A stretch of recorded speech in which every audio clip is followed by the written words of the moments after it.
Kitaaboleen afaan Oromootiin barreeffaman 5 magaalaa Adaamaatti eebbifamanii dubbistootaaf dhiyaataniiru nuun jedha. Gabaasni as magaalaa Adaamaatti arganne Wagaayyoo Nugusee bal'inasaa akka ta'utti isinitti hima.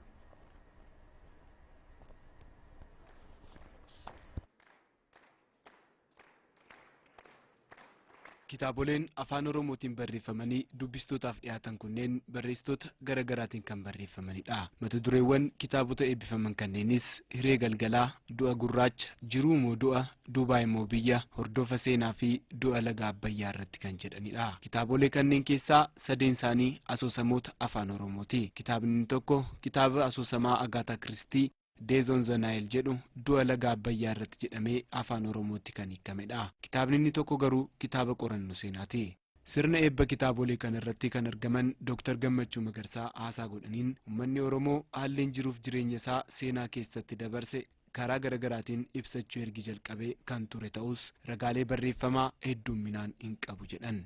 Barreessitoonni waa'ee uummata Oromoo quuqamanii afaan Oromootiin barreessanii kitaaba qopheessan hundi galata argachuu qabus jedhan. Oromooni hin katabin malee rakkoo isaa eega himachuu eegale. Dhihee barihee waggaan isaa dheerateera. Waraqaatti hin katabamne malee seenaan sun badeen jiru. Kana kan katabu isin kan keessan duwwaa otoo hin ta'in kan abaabayyuu, kan akaakayyuu, kan abbaa keessanii, kan keessan. Hojiin keessan baay'ee guddaa, baay'ee ulfaataadha.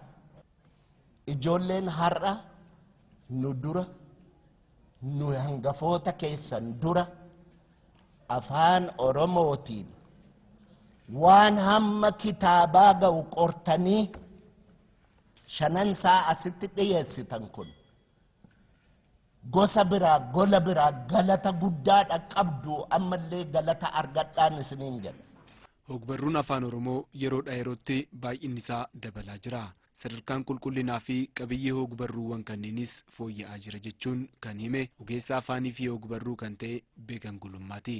Barreessitoota kitaabolee kanneen eebbisiisan keessaa tokko yaada kennaniin ogbarruu barreeffamaa afaan Oromoo guddisuuf hawaasni barreeffamoota afaan Oromootiin dhiyaatan bitatee dubbisuu qaba jechuun amaniiru. Namoota sirna eebbaa kitaabolee kanneen irratti argaman keessaa tokko akka jedhanitti kitaaboleen afaan Oromoo bifa kanaan dhiyaachuun isaanii kan isaan gammachiise ta'uu eeranii dhaloonni qubee aadaa dubbisuu fi barreessuu cimsachuu qaba jedhan. Kitaabni 5 guyyaa tokko eebbifamuu dhageessin beeku. Eebbifameef hin beeku. Kanaaf kun waan gaariidha. Jajjabaatus qaba.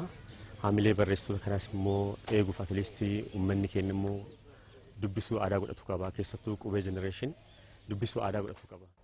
Waanuma fe'eeyyuu haa ta'u mee otoo waanuma Oromoon oomishu kana kitaabas haa ta'u qamadiis haa ta'u garbuus haa ta'u sirbas haa ta'u mee bitaatii fuunfadhaan jedhan.